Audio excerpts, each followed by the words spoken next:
Quote, Wednesday, August 5th, 1942. After a sad farewell to our parents and relatives, we leave for the central train station at 5:30 a.m. We are carrying heavy bags. At the station, we and over 300 other Jews are led to the railway platform, guarded by German policemen who first confiscated all our documents. At the platform, we are forced into a special train which leaves a little bit later. Our family members who have dared to enter the train station wave at us.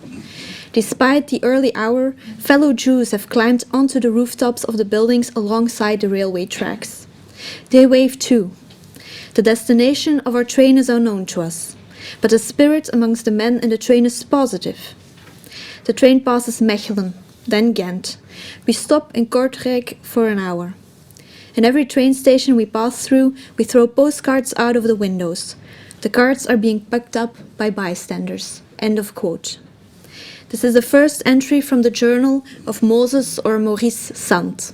He is the man in the photo, and the picture that you see of the train station is the Antwerp Central train station around 1935. So it does not differ much from the train station that Maurice describes in this entry in his diary.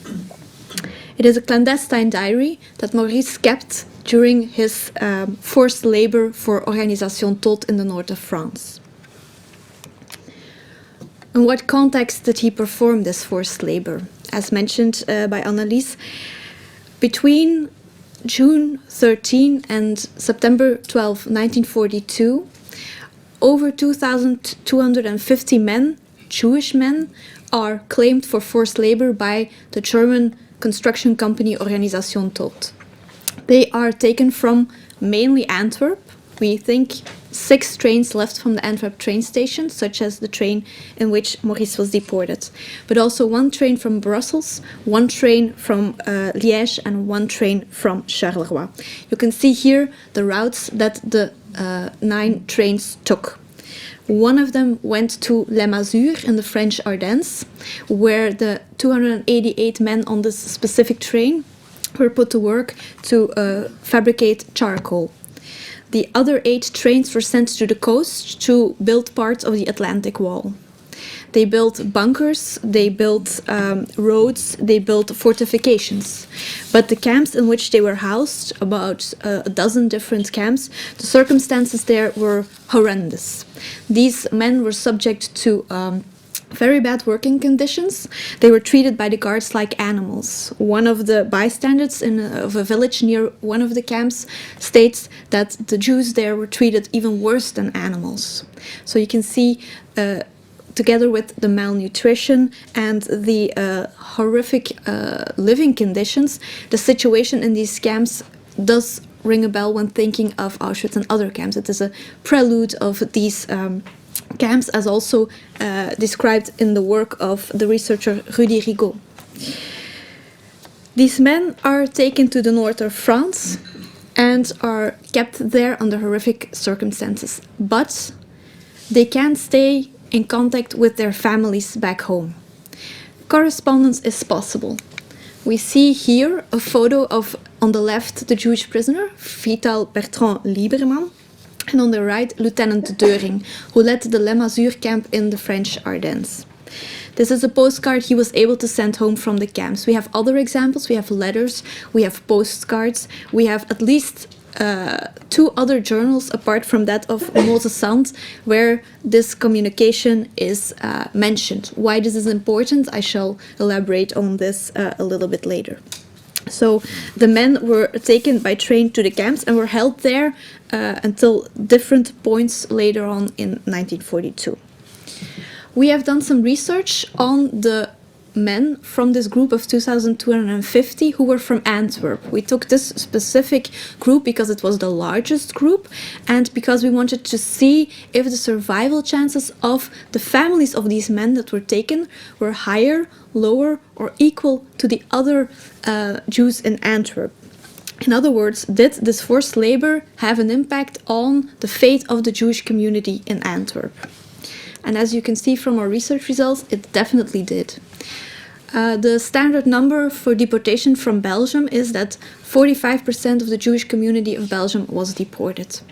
We were also able to calculate, together with Veerle van den Dalen and Laurent Schramm, who already gave her speech, that about 56% of all Jewish persons registered in Antwerp in 1940 were deported. So the number for Antwerp is much higher. And this can be explained by both these men taken to northern France and their families, because we checked the fate of the families of these men from Antwerp, and their deportation rate is almost 74%, which is even much higher than the 56% of Antwerp. So you can see the very hard impact that the Organisation Todt forced labor has on the Jewish community in Antwerp. This research is still ongoing, and we will continue our research by investigating further into other aspects that can explain why Antwerp was hit so much harder than the other bigger communities in Belgium. So why is the rate of deported family members of Organisation Todt workers much higher? At the moment, we are considering two possible explanations. One I already mentioned. It is the correspondence between the men and the families. I showed you the picture of Vital Lieberman, and this is actually the back of the picture. So it states that the photo was taken at Les Mazures on the 12th of July 1943, and he addresses it to his darling cousins, Rosa and Anna. So we can see that this correspondence is, and we see this also in the number, is keeping the families of the men at their legal address because they want to remain in contact. We see that the correspondence is directed towards their official address, and the women and the children left behind in Antwerp don't want to miss any news about their loved ones in northern France. A second aspect, and this is much more debated, is the small payments that were made by Organisation Todt at some point via the Jewish Council to some of the families. So this financial need of having the husband or the head of the household in northern France leaving women and children unattended without any income has kept them fixed at their legal address because they depend on this even so small amount of money to be able to survive.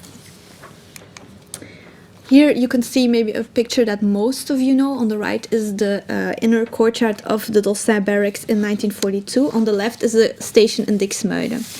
I chose these two pictures because they symbolize the fate of most of these Antwerp Jewish men that were taken by Organisation Todt to northern France. Most of them were deported directly from France. Most of them, over 1,300 of them, were registered in northern France and were deported directly from there after a short stop at the Dossin barracks to Auschwitz-Birkenau. Many escapes, around 200 escaped from this train, but most of those who did not escape were murdered in Auschwitz-Birkenau.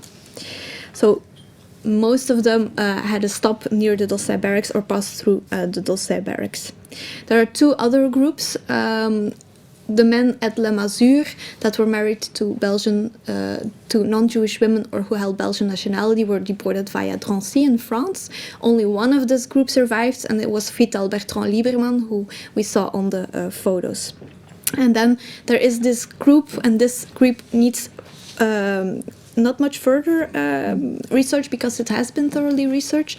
So in the camps in northern France, even after the large deportations of the 1,300 men in October 1942, the men who are Belgian nationals or married to non-Jewish women, they remain in the camps. They are not on these big transports. In September 1944, they are concentrated in the region of Dancamier, and they are deported via Boulogne. They are put on a cattle train, and the train leaves Boulogne via Calais, Dunkirk, Adenkerke. It arrives in Dixmuiden, where, due to a collision of events, the train is halted.